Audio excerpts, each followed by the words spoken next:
November 8, 1942, 2:17 a.m. The beaches of Morocco, near the port of Casablanca. Oberleutnant Friedrich von Broich watched through binoculars as landing craft disgorged American troops onto North African sand. Von Broich commanded a company of Panzer IIIs from the 10th Panzer Division, recently arrived from France to reinforce Axis forces in Tunisia. He had fought in Poland, France, and Russia. He understood armored warfare intimately and knew that American tanks, based on intelligence reports and captured examples from British Lend-Lease shipments, were inferior to German designs. The British had been using American-built M3 Lee tanks, with their awkward sponson-mounted 75mm gun and high silhouette that made them easy targets. German tankers called them traveling coffins and destroyed them with casual efficiency. Intelligence suggested the Americans were now fielding a new tank, the M4 Sherman, which appeared to be simply an improved Lee with the main gun finally mounted in a turret.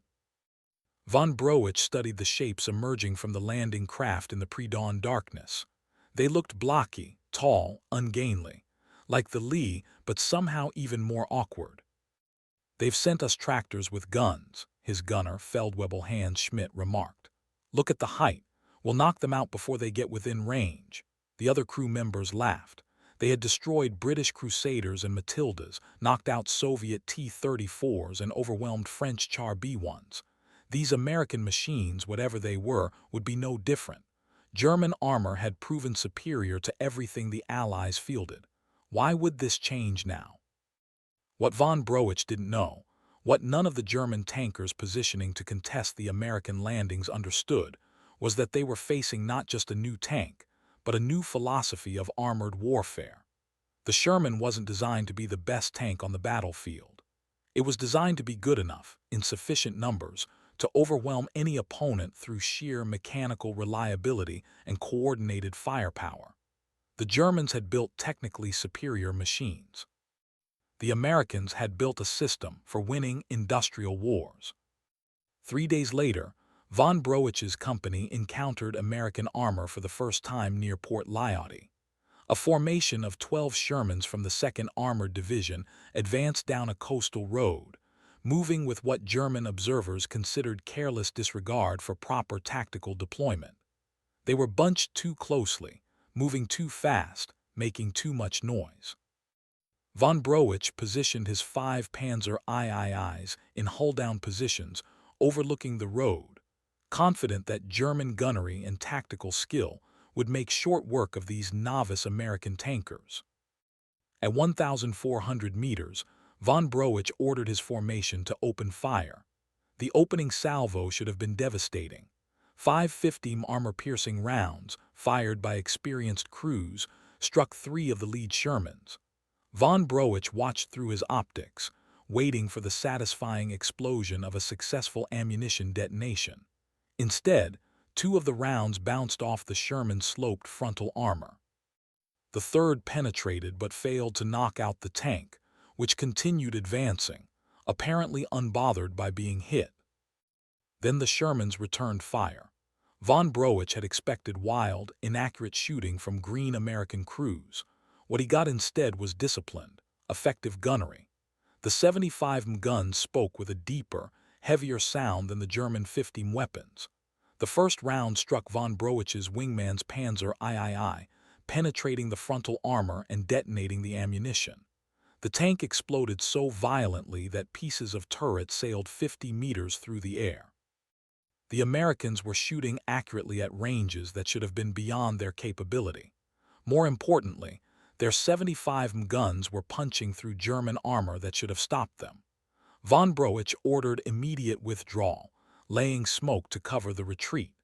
His company lost 3 tanks in less than 5 minutes to American gunners who were supposedly inexperienced and poorly trained. The shock of this encounter would be repeated across North Africa, as German tankers discovered that their assumptions about American incompetence were dangerously wrong. The story of the Sherman begins not with military requirements, but with industrial capacity.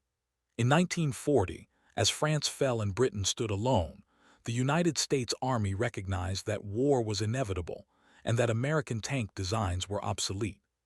The M2 medium tank, the Army's primary armored vehicle, mounted a 37 gun in a turret surrounded by 8 machine guns in various sponsons. It looked impressive on parade grounds and was utterly inadequate for modern combat. The Ordnance Department understood they needed something better, but American industry had never mass-produced tanks. The entire U.S. tank force in 1940 consisted of fewer than 400 vehicles, most of them light tanks suitable only for reconnaissance. Building an armored force capable of fighting Germany required not just designing a good tank, but creating an industrial system capable of producing thousands of them. The M3 Lee medium tank, rushed into production in 1941, was a compromise born of urgency.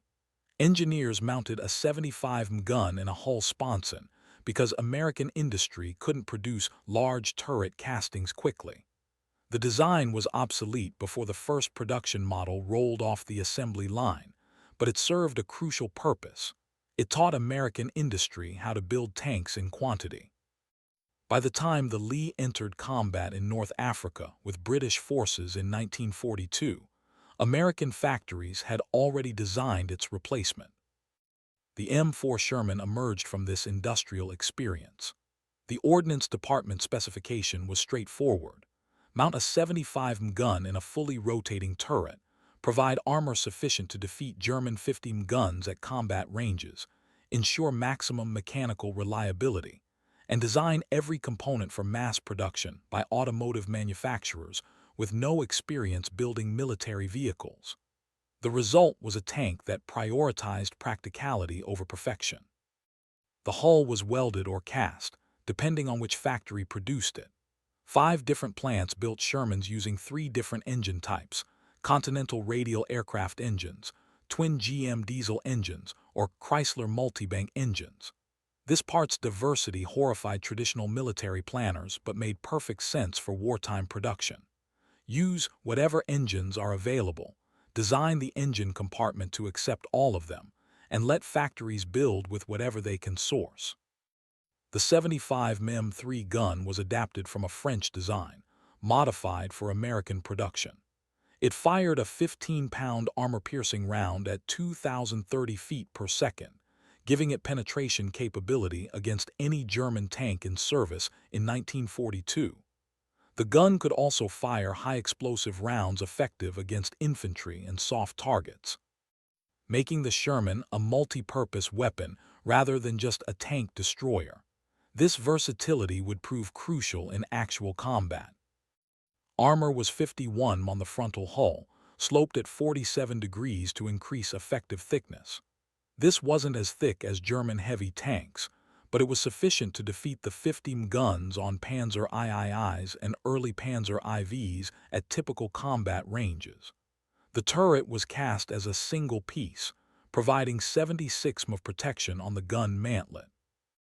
The design prioritized frontal protection while accepting vulnerability to side and rear shots, a practical compromise that acknowledged tanks were usually hit from the front. The suspension used a vertical volute spring system, or VVSS, which was simple, robust, and easy to maintain. It wasn't as sophisticated as the torsion bar systems on German tanks, but it was reliable and could be repaired by crews with basic tools. The tracks were 16.5 inches wide, narrower than ideal for soft ground but wide enough for most terrain and compatible with American bridge equipment and rail cars. What made the Sherman truly revolutionary wasn't any single technical feature, but the systematic approach to reliability and maintainability. Every component was designed for replacement in the field. The engine could be removed and replaced in 2 hours by a trained crew. The transmission was accessed through hatches in the floor. The tracks used rubber blocks that could be replaced individually. Spare parts were standardized across different Sherman variants, meaning mechanics didn't need different tools for different models. The crew compartment was spacious by tank standards, allowing 5 men to work efficiently without constantly interfering with each other. The driver and assistant driver sat in the hull. The commander, gunner, and loader worked in the turret, which was large enough to turn without hitting elbows.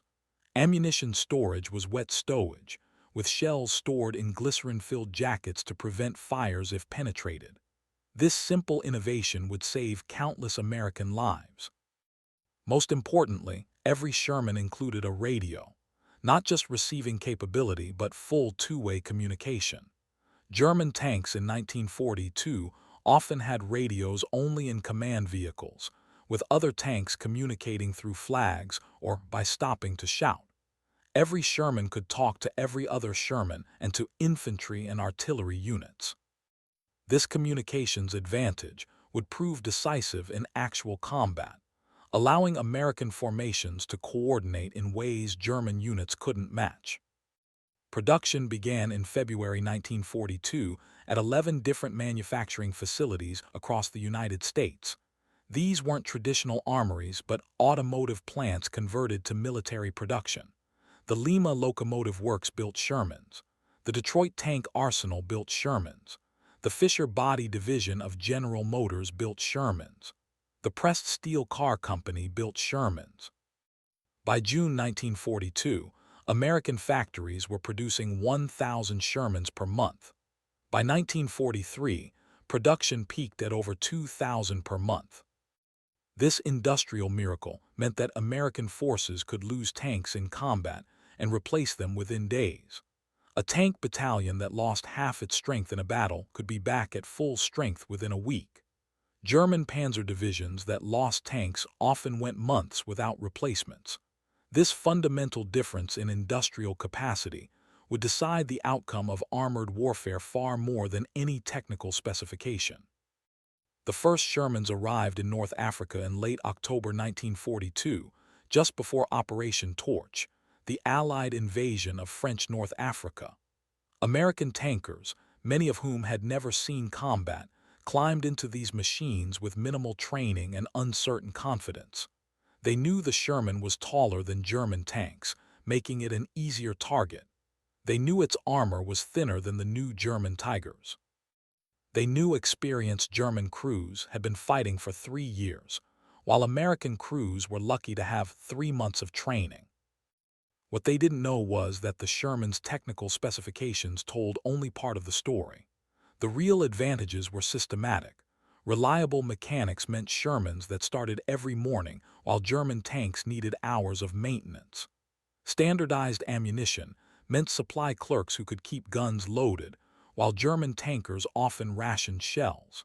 Excellent optics meant American gunners who could see and hit targets that German crews missed. And overwhelming numbers meant that even when Germans had local superiority, American reinforcements were always available. The early battles in Tunisia tested these advantages against German tactical superiority. At Kasserine Pass in February 1943, veteran German panzer units under Erwin Rommel smashed into American positions and inflicted a humiliating defeat. The Americans lost over 180 tanks, most of them Shermans, in a series of confused engagements that exposed their inexperience.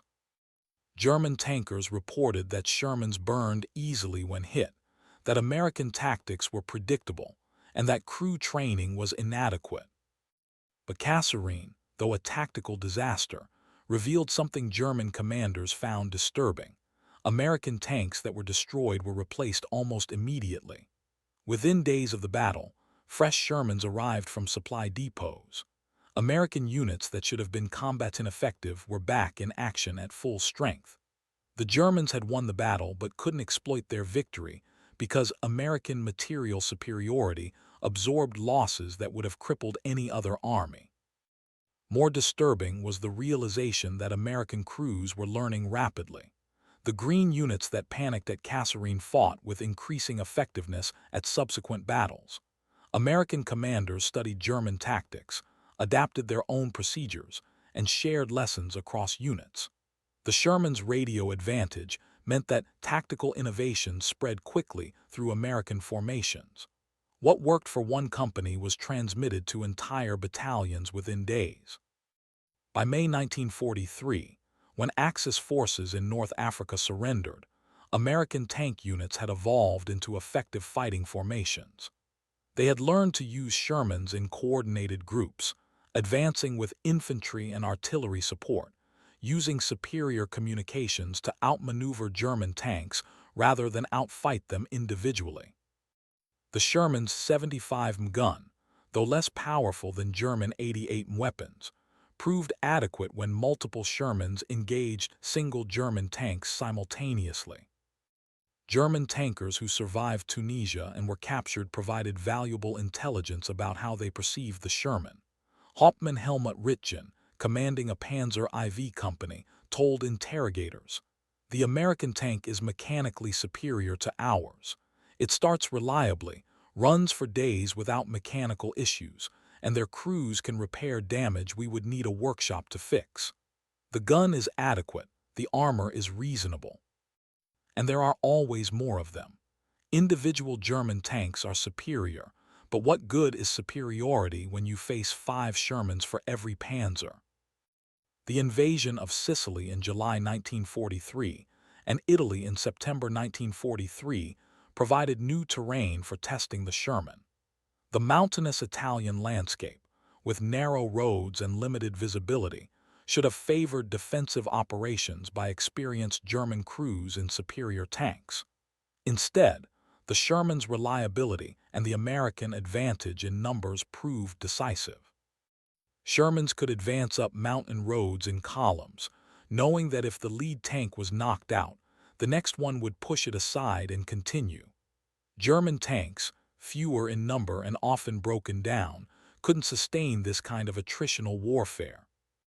The introduction of the Tiger tank in Tunisia, and later the Panther in Italy, created a technical challenge that German propaganda exploited. The Tiger's 88 gun could destroy a Sherman at ranges where the Sherman's 75 couldn't penetrate Tiger armor. The Panther had sloped armor that rivaled Soviet T-34s and a 75 gun superior to anything in Allied arsenals. German crews, climbing into these new machines, believed they had regained technical superiority. But technical superiority on paper didn't translate to battlefield dominance. Tigers and Panthers were mechanically unreliable, requiring extensive maintenance and breaking down frequently. They consumed enormous quantities of fuel that Germany couldn't spare. Production numbers were limited, with Germany producing fewer than 2,000 Tigers and 6,000 Panthers during the entire war. America would produce over 49,000 Shermans. More importantly, American tankers developed tactics specifically for fighting superior German armor. The British called it swarming, the Americans called it marching fire, but the concept was identical. When encountering a Tiger or Panther, multiple Shermans would engage simultaneously from different angles. The German tank might knock out 2 or 3 Shermans, but the survivors would get side or rear shots where even heavy German armor was vulnerable. Lieutenant Belton Cooper, an ordnance officer with the 3rd Armored Division, witnessed this tactic repeatedly in France. "I watched 5 Shermans engage a single Panther. The Panther destroyed 2 Shermans with its first 2 shots, but while it was reloading and traversing to engage the 3rd Sherman, the other 3 maneuvered to its flanks. The Panther was hit 6 times in rapid succession from 3 different directions. It burned. This was our doctrine: accept losses to achieve victory. We could afford losses, the Germans couldn't."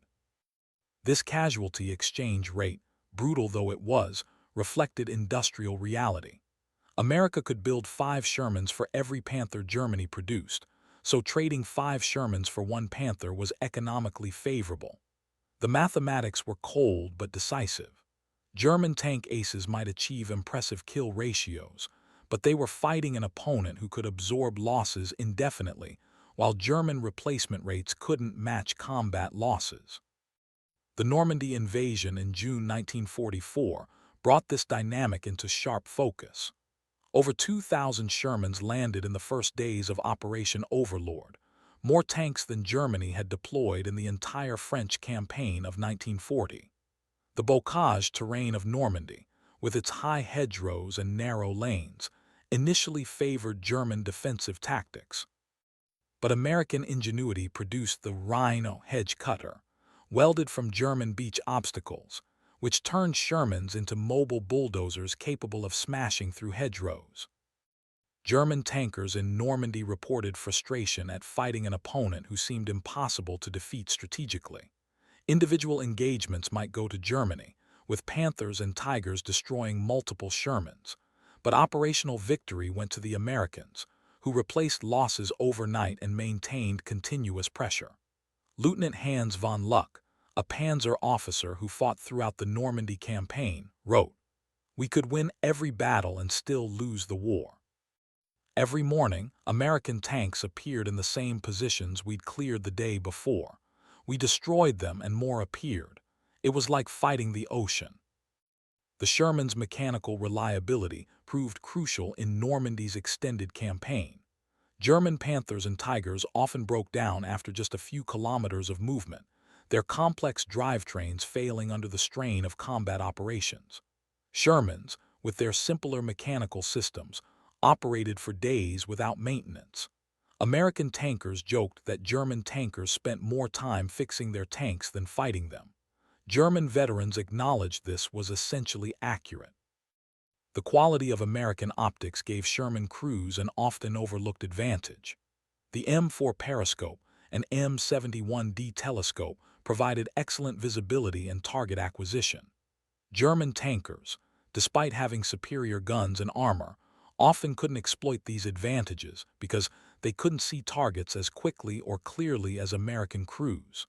In the crucial first moments of an engagement, seeing the enemy first often mattered more than having thicker armor. The 75 gun, though less powerful than German 88 weapons, proved adequate for most targets. The majority of German armored vehicles were Panzer IVs, Stu GIII assault guns, and various light vehicles, all vulnerable to the Shermans. 75 met typical combat ranges. Tigers and Panthers represented less than 15% of German armor production. American tankers encountered them regularly enough to develop healthy respect, but not so frequently that the Sherman's gun became inadequate for the mission. By August 1944, American armored divisions were breaking out of Normandy and conducting the kind of mobile warfare that the Sherman was designed for. The pursuit across France saw Sherman units advancing 50 or 60 miles per day, far outpacing German units hampered by fuel shortages and mechanical breakdowns.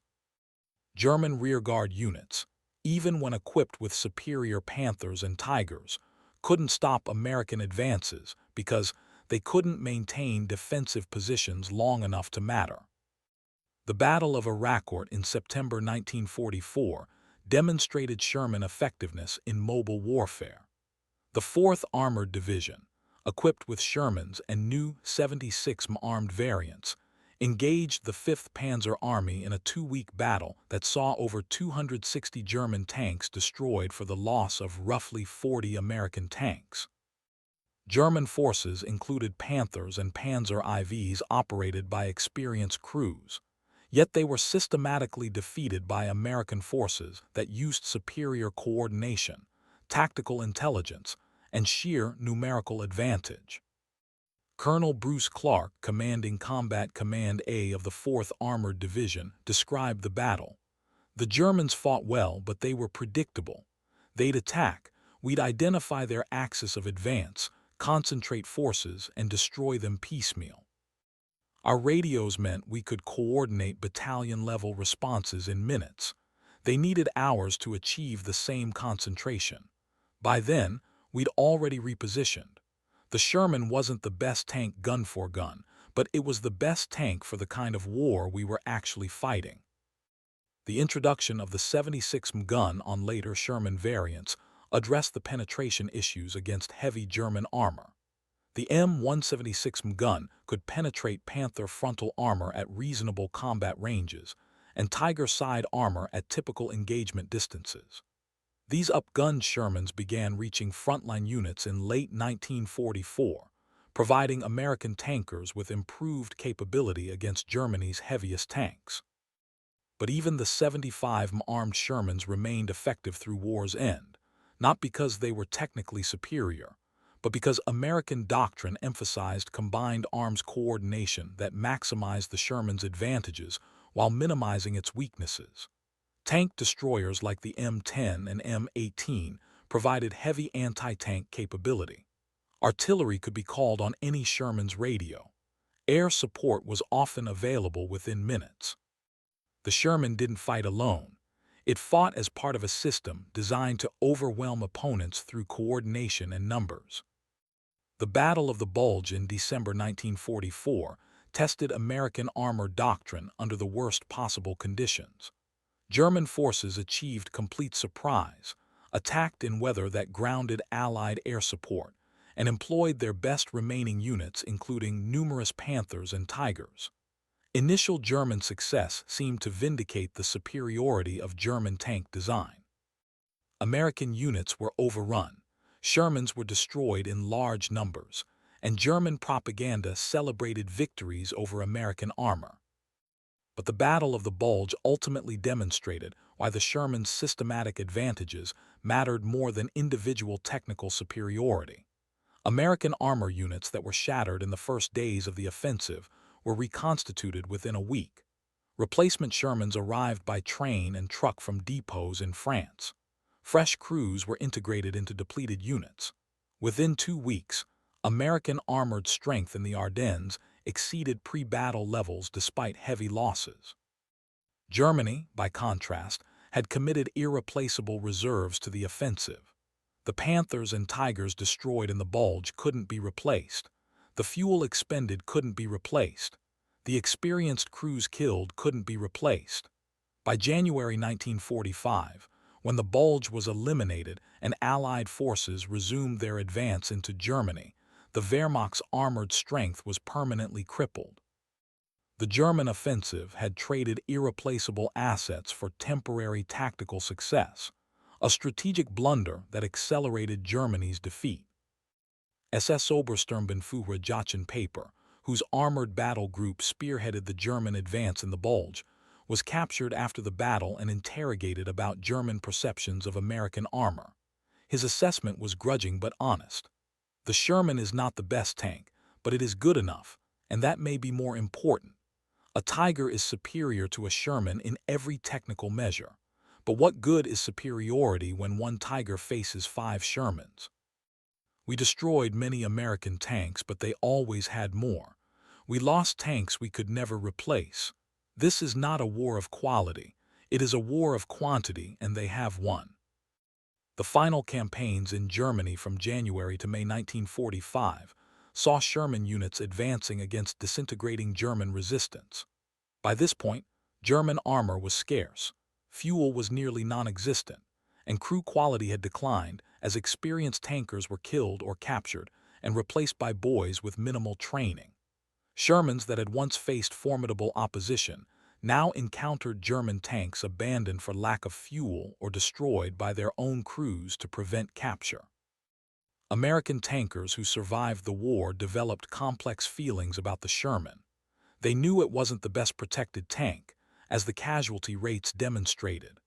They knew German tanks had thicker armor and more powerful guns, but they also knew that the Sherman's reliability, ease of maintenance, and availability when needed had kept them fighting when German units were immobilized by mechanical failures or lack of fuel. Staff Sergeant Lafayette Poole, a Sherman tank commander with the 3rd Armored Division who was credited with destroying over 250 enemy vehicles before being wounded, summarized the Sherman's qualities. She wasn't perfect. The armor could have been thicker, the gun could have been bigger. But she started every morning, ran all day, and when she got hit, the crew usually survived because of wet ammunition storage and good escape hatches. Most importantly, when my tank was destroyed, I got a new one the next day. German tankers who lost their tank often never got another. That's why we won. The final production numbers tell the story. 49,234 Sherman tanks of all variants produced during the war. For comparison, Germany produced approximately 6,000 Panthers, 1,347 Tigers, and 492 King Tigers. Even if every German heavy tank destroyed 5 Shermans before being knocked out, which they didn't, the mathematics favored America. The Sherman won not through individual superiority, but through overwhelming numbers backed by unmatched industrial capacity. Post-war analysis by military historians has sometimes criticized the Sherman as inadequate, pointing to its losses against German heavy tanks and arguing that America should have developed heavier armor. But this analysis ignores the practical constraints of industrial warfare. America needed tanks that could be shipped across the Atlantic, landed on invasion beaches, supplied through improvised ports, maintained by minimally trained mechanics, and operated by crews with limited training. The Sherman met all these requirements. A better armed, heavier tank might have performed better in individual engagements, but couldn't have been produced in the same numbers or deployed as effectively. The Sherman also served with British, Canadian, French, Soviet, and numerous other Allied forces, demonstrating remarkable adaptability to different military doctrines and operational environments. The British upgunned Shermans with their 17-pounder anti-tank gun, creating the Sherman Firefly, which could defeat any German tank at typical combat ranges. The Soviets, receiving thousands of Shermans through Lend-Lease, appreciated their reliability, though they preferred their own T-34s for offensive operations. German tankers, when asked after the war about their opponent's equipment, consistently rated the Sherman as more dangerous than its technical specifications suggested. Not because any single Sherman was fearsome, but because Shermans came in coordinated formations with excellent communications, supported by artillery and air power, and operated by crews who improved with experience. The system surrounding the Sherman mattered more than the tank itself. Oberst Hans von Luck, the panzer officer who first encountered Shermans in North Africa and fought against them until war's end, provided perhaps the most insightful German assessment. "We laughed at the Sherman in 1942. It looked ungainly. It was tall. Its armor seemed thin. We called it the pregnant cow for its bulbous shape. But by 1945, we weren't laughing. The Sherman represented everything we couldn't match: industrial capacity, mechanical reliability, and most importantly, availability. For every Panther we fielded, the Americans fielded 10 Shermans. Quality matters, but quantity has a quality all its own. The Sherman taught us that lesson, and we learned it too late." The Sherman's legacy extended far beyond World War II. Modified versions served in Korea, where American tankers in M4A3E8 Easy 8 Shermans fought North Korean T-34s with success.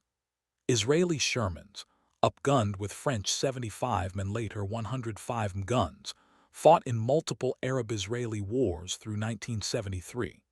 Some Sherman variants remained in service with minor nations into the 1980s. No other tank of its generation had such extended service life, testament to the fundamental soundness of the design. But the Sherman's greatest achievement wasn't technical longevity. It was demonstrating a new approach to military procurement. Instead of designing the perfect weapon and producing it in limited numbers, America designed a good enough weapon and produced it in overwhelming numbers. Instead of requiring months of training for crews to master complex systems, America designed systems that minimally trained crews could operate effectively. Instead of needing specialized factories, America converted automotive plants to produce tanks using familiar mass production techniques. This philosophy would shape American military procurement for decades. The M16 rifle wasn't the most accurate infantry weapon, but it was good enough and could be produced in millions. The F4 Phantom wasn't the most maneuverable fighter, but it was versatile enough for multiple roles and could be built in thousands. The Humvee wasn't the best protected vehicle, but it was reliable and deployable in massive numbers. The Sherman established the template: good enough in overwhelming quantity, supported by excellent logistics, defeats technically superior weapons produced in inadequate numbers. The German tankers who laughed at the Sherman in 1942 stopped laughing by 1943. By 1944, they feared the sound of Sherman engines massing for attack. By 1945, seeing a Sherman often meant immediate retreat or surrender because fighting was pointless. The tank they'd mocked as a pregnant cow had buried them under an avalanche of steel and high-explosive rounds they couldn't match or stop. The Sherman's 75 gun, derided by German veterans as inadequate, destroyed enough German tanks to help win the war in Europe, not through individual superiority but through sheer volume of fire. When 5 Shermans engaged one Panther, the Panther might destroy 2 Shermans, but the other 3 would land killing shots. The mathematics were brutal but effective, and those 2 destroyed Shermans would be replaced the next day, while the Panther was irreplaceable. This is the true story of the Sherman, not the myth of the perfect weapon, but the reality of the good enough weapon produced in quantities that made perfection irrelevant. German aces laughed at its appearance and mocked its limitations, but those same aces learned to respect, then fear, then hate the Sherman, not for what it was individually, but for what it represented collectively. American industrial might apply to military problem-solving with devastating effectiveness. The wreckage of thousands of Shermans still marks battlefields across Europe and North Africa, testimony to the price American tankers paid using a tank that prioritized production over protection. But beside those Sherman wrecks lie the remains of German tanks that couldn't be replaced, operated by crews that couldn't be retrained, burning fuel that couldn't be resupplied. In the final accounting, the Sherman won because it could absorb losses that would have crippled any other army and continue advancing until victory was achieved. The German tankers who survived the war carried memories of fighting Shermans for the rest of their lives. Some remembered individual engagements where superior German tanks destroyed multiple Shermans, but all remembered the overwhelming numbers, the endless replacements, the knowledge that destroying 10 Shermans accomplished nothing because 20 more appeared the next day. The Sherman didn't defeat German armor through technical superiority. It defeated German armor through industrial mathematics that no amount of tactical brilliance could overcome. This is the legacy of the Sherman tank, proof that in industrial warfare, the adequate weapon in overwhelming numbers defeats the superior weapon in inadequate quantities. That mechanical reliability matters more than armor thickness. That crew survivability matters more than gun caliber. That logistics and production capacity matter more than any individual technical specification. The German aces who laughed at the pregnant cow learned these lessons between 1942 and 1945, watching their superior tanks overwhelmed by American machines that just kept coming, day after day, month after month, until the war was won and Germany was defeated. The 75 gun spoke from 2,000 yards. Then it spoke again, and by the time the guns finally fell silent in May 1945, they had spoken over 49,000 times, once for every Sherman built, and had delivered a lesson in industrial warfare that Germany never learned until it was too late to matter. The Sherman wasn't the best tank of World War II. But it was the tank that won the war, and in the end, that's the only specification that mattered.